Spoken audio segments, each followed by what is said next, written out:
Whitney here, GM and daughter with Pipe Wrench Plumbing, Heating and Cooling, Inc., here to discuss a common problem. Does your toilet handle seem a little more difficult to flush?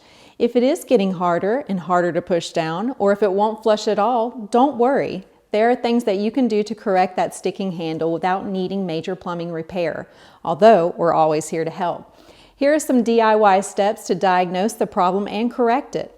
First, lift the lid off the back of the toilet tank to inspect the following components of your tank. 1. Is the chain snagged? Check to see if the chain attached to the flapper in your tank is snagging against something. If the chain is stuck, your toilet handle will feel more difficult to push.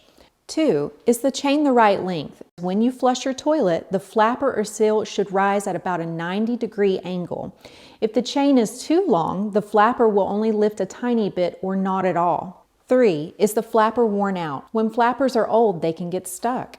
Check to see if the flapper itself is hard to pull. If so, replacing your toilet flapper should take care of the problem. 4. Is the handle damaged? If everything in the tank seems to be working properly, check the handle itself.